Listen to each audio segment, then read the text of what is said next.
सुप्रभात। आज की पाठशाला में आपका हार्दिक स्वागत है। प्रिय छात्रों, आज हम ऐसे साहित्यकार के बारे में चर्चा करेंगे जो एक श्रेष्ठ साहित्यकार के साथ साथ छायावाद के आधार स्तंभ, लेखक, कवि और छायावाद के प्रतिनिधि कवि होने के साथ साथ ये नाटककार, कहानीकार, उपन्यासकार भी रहे हैं। इन्होंने द्विवेदी युग की इतिवृत्तात्मक स्थूल इतिवृत्तात्मक कविता को सूक्ष्म भाव सौंदर्य की रमणीयता से परिपूर्ण कर एक नए युग का सूत्रपात किया। इनका जन्म 30 जनवरी 1889 ईस्वी को काशी में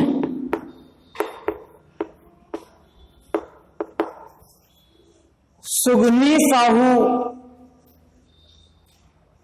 नाम से प्रतिष्ठित एक वैश्य परिवार में हुआ था। इनके पिता का नाम देवी प्रसाद था। पिता का नाम देवी प्रसाद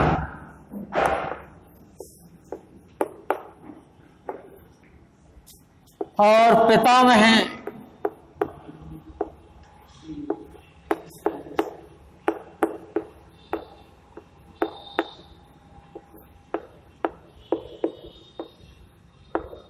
पितामह का नाम शिवरत्न साहू था। शिवरत्न साहू का तंबाकू का व्यापार था, प्रतिष्ठित व्यापारी थे। इसे सोनी साहू नाम से प्रतिष्ठित हुए। तो इनका बहुत बड़ा कारोबार था। पिता देवी प्रसाद भी इसी कार्य में लगे।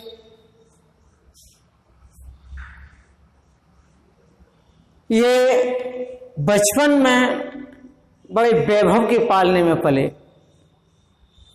किसी प्रकार का इन्हें कोई अभाव नहीं था। बचपन में ही इन्होंने माता पिता के साथ अनेक तीर्थों की यात्राएं की। तीर्थों से लौटने के कुछ समय बाद ही इनकी माता की मृत्यु हो गई और माता की मृत्यु के 4 वर्ष पश्चात ही इनके पिता की भी मृत्यु हो गई। इनके बड़े भाई का नाम था शंभुरत्न। भाई ने इनकी शिक्षा की व्यवस्था की। ये विद्यालय में केवल 8वीं कक्षा तक ही पढ़ाई कर पाए। इस बार पारिवारिक परिस्थितियों के कारण इन्हें विद्यालय छोड़ दिया और घर पर ही स्वाध्याय से ही एक योग गुरु की सहायता से इनके भाई ने घर पर ही एक शिक्षक लगा दिए थे पढ़ाने को। उनकी सहायता से हिंदी, अंग्रेजी, फारसी और बांग्ला का अच्छा ज्ञान प्राप्त कर लिया था। एक योग्य विद्वान हो गए थे और उनमें काव्य करने की, कविता करने की प्रतिभा बचपन से ही दिखाई देने लगी थी।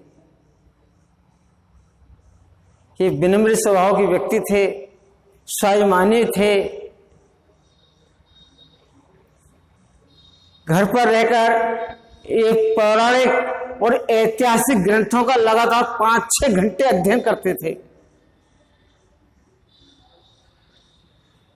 इनके मित्रों की संख्या अधिक नहीं थी।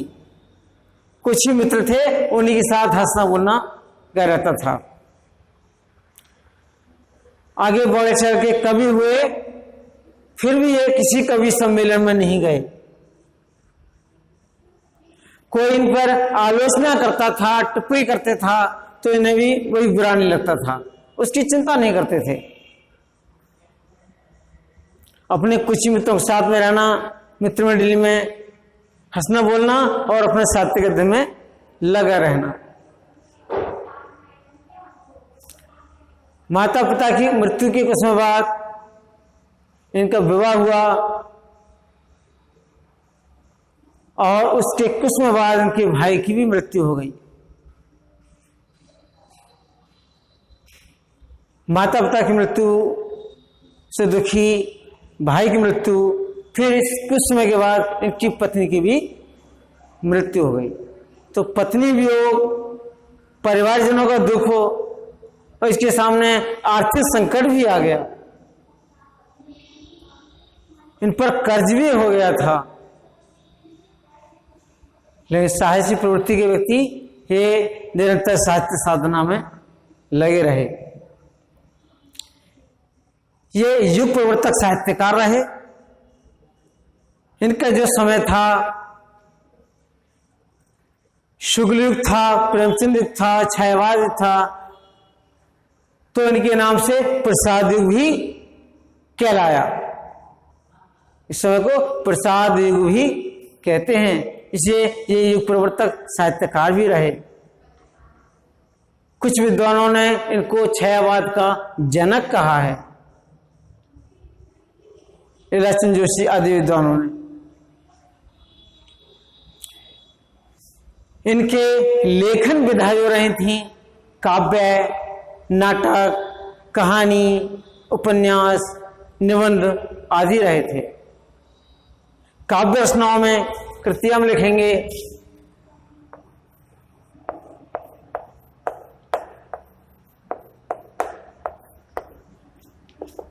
लहर, झरना,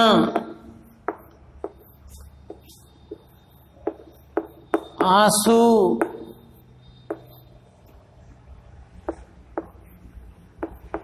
कामायनी, उर्वशी आदि। इनकी एक काव्य रचना थी। कामायनी इनका प्रबंध काव्य है और ये आधुनिक साहित्य का अनमोल रत्न कहा जाता है। लहर, झरना, आंसू, उर्वशी ये इनकी कविता हैं, काव्य रचना है, मुक्तक रचना है, ये प्रबंध रचना है।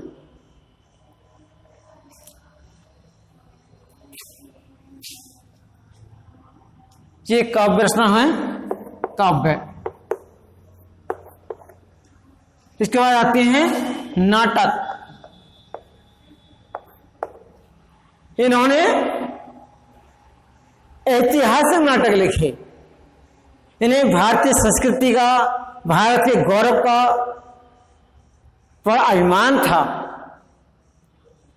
और भारतीय संस्कृति, भारत के गौरव की प्रतिष्ठा हेतु अनेक ऐतिहासिक नाटकों की रचना की। इनमें नाटक हैं इनके राजश्री,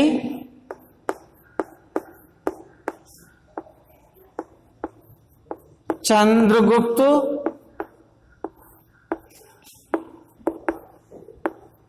स्कंदगुप्त,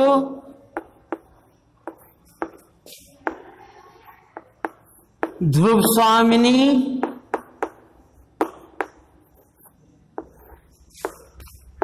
जन्मेजय का नागयज्ञ,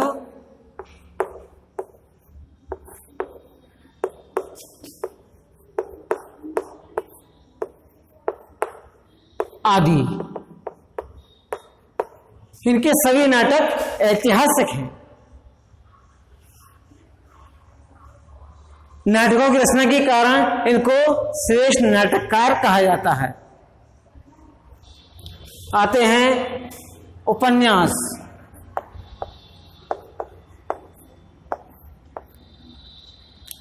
उपन्यास में कंकाल,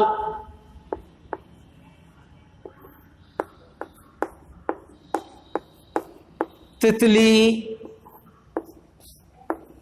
इरावती,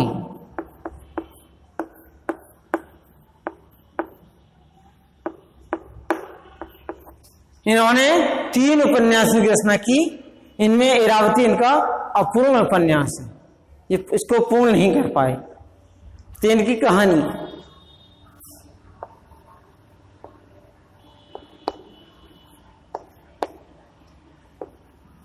छाया,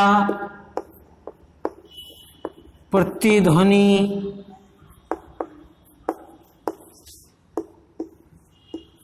आंधी, आकाशदीप,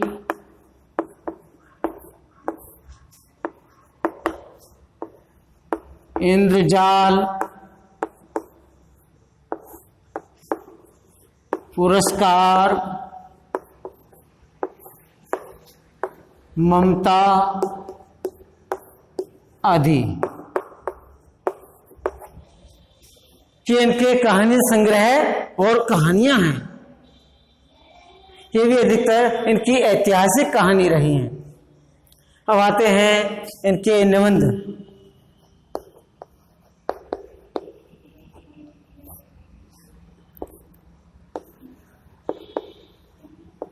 काव्य कला तथा अन्य निबंध, ये इनके निबंध रहे।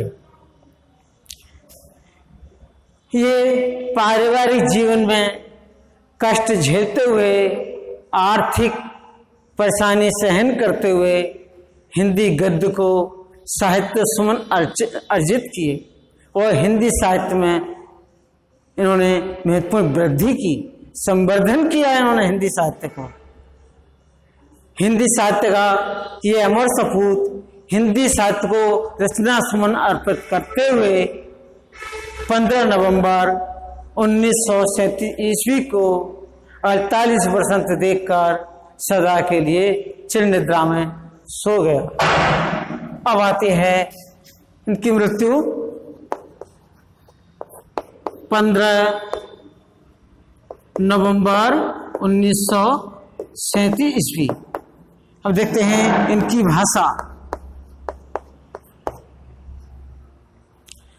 प्रारंभ में ये ब्रजभाषा के कवि थे। प्रेमपति इन्होंने पहले ब्रजभाषा में लिखा, बाद में खड़ी बोली में इसका अनुवाद किया था। फिर खड़ी बोली में ही काव्य रचनाएं, गद्य रचनाएं लिखने लगे थे। तो भाषा इनकी शुद्ध साहित्यिक खड़ी बोली ही मानी जाती है।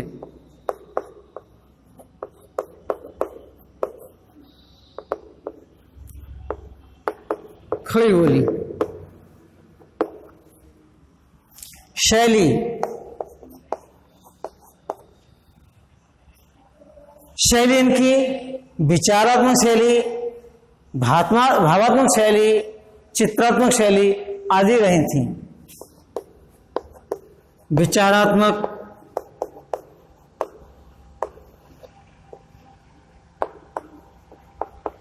भावात्मक,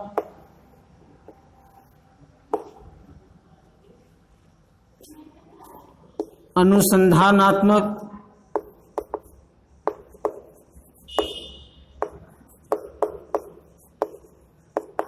और चित्रात्मक शैली रही थी।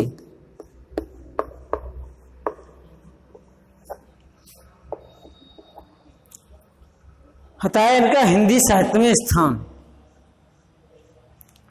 हिंदी साहित्य में स्थान के बारे में ये हिंदी साहित्य में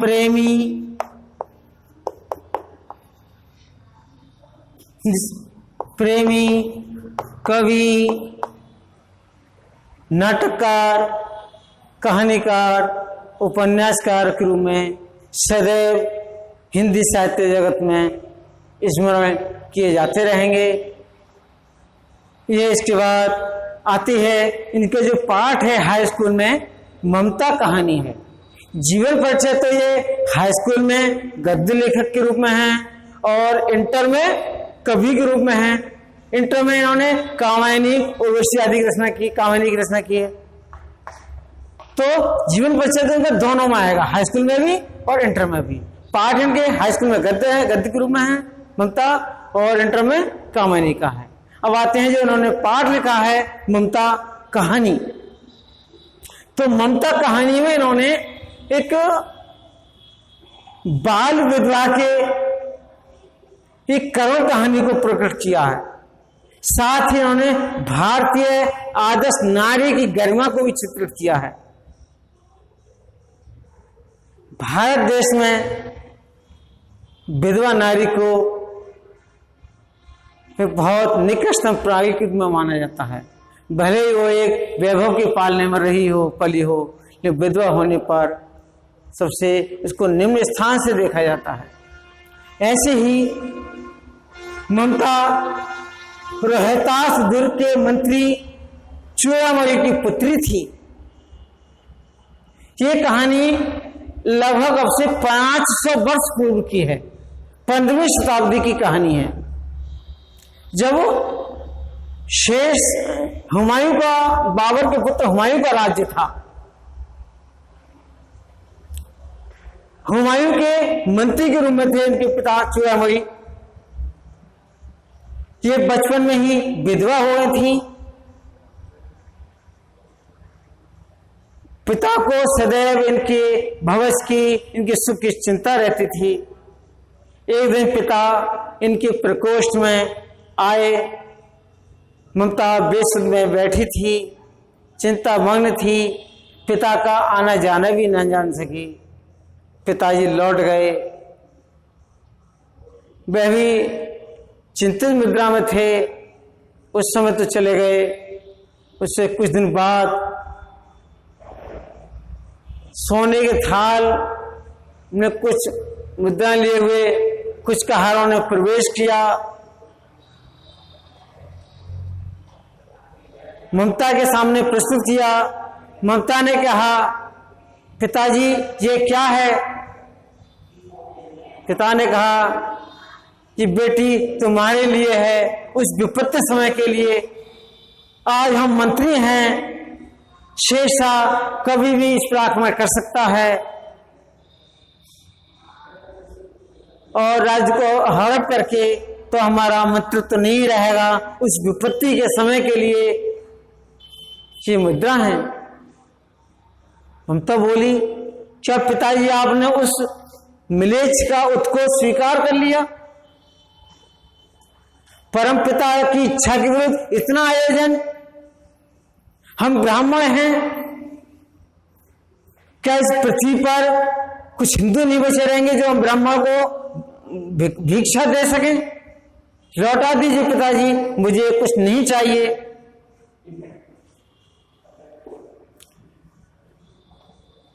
पिताजी लौटकर चले गए। चिंतित मुद्रा में थे, लेकिन समझा न सके। उसके कुछ समय के बाद ही शेरशाह ने आक्रमण कर दिया। शेरशाह के जो सैनिक थे डोलियों में बैठकर आए थे। डोलियों में सैनिक बैठे थे। किले के द्वार पर चूड़ामणि ने उन्हें रोकना चाहा, डोली को पर्दा हटवाना चाहा, लेकिन सैनिकों ने इनकार कर दिया। तलवारें खिंच गईं, युद्ध प्रारंभ हो गया और चूड़ामणि मंत्री वहीं पर मारे गए। ममता भी चुपके से उस भवन से निकलकर काशी के पास में उत्तर में इस सारनाथ नाम का स्थान है, जहां सबसे पहले गौतम बुद्ध ने अपने 5 शिष्यों को उपदेश दिए थे। सबसे पहला बौद्ध स्तूप है वहां पर, जो अशोक ने बनवाया था। वे महल उस समय खंडहर हो गए थे। वे जंगल था, झाड़ियों से दीवारें ढक गई थी। वो वहीं पर झोंपड़ी बना करके ममता रहने लगी। शेरशाह से युद्ध हारकर हुमायूं भी भागता हुआ अपने आप को शरण पाने के लिए उसी स्थान पर पहुंचा जहां ममता बैठी थी। झोंपड़ी में प्रवेश किया। झोंपड़ी के द्वार पर सैनिक खड़ा था। ममता ने द्वार बंद करना चाहा। शरणार्थी बोला, माता मुझे शरण चाहिए, मैं बहुत थका हुआ हूं, मुझे आश्रय दीजिए। ममता ने पहले तो इनकार किया, क्या बता तुम भी ऐसे आतताई हो, धर्मी हो, मैं शरण नहीं दे सकती। तो बादशाह ने कहा, मैं बहुत थक गया हूं, आगे चलने की हिम्मत मुझ में नहीं है, मेरे प्राण निकले आ रहे हैं, गला सूखा हुआ है, बेदम से बैठ गया। ममता ने सोचा, सभी विधर्मी दया के पात्र नहीं होते, मुझे तो अपना कर्तव्य पालन करना है, शरणार्थी की रक्षा करनी है। उसने पानी दिया और कहा, जाओ मैं तुम्हें आश्रय देती हूं, आप पलंग पर लेटिए। उसे पानी दिया और पानी पिला करके ममता कुछ दूर ही जाकर के झाड़ियों में एक और झोपड़ी बना करके रहने लगी। ममता ने फिर आसपास के गांव की महिलाओं की सेवा की, जीवन और दूसरे के सुख दुख में भागी रही। अब वह वृद्धा हो चुकी थी, उसकी सेवा में भी कुछ महिलाएं लगी हुई थीं। वह अपना भगवत भक्ति का पाठ करती रहती थी। एक दिन वही सैनिक जिसने शरण पाई थी कुछ सैनिकों के साथ उपस्थित हुआ, कह रहा था, यही वो स्थान है जहां मैंने शरण पाई थी, उस महिला को खोजो, मैं उसका महल बनवाऊंगा।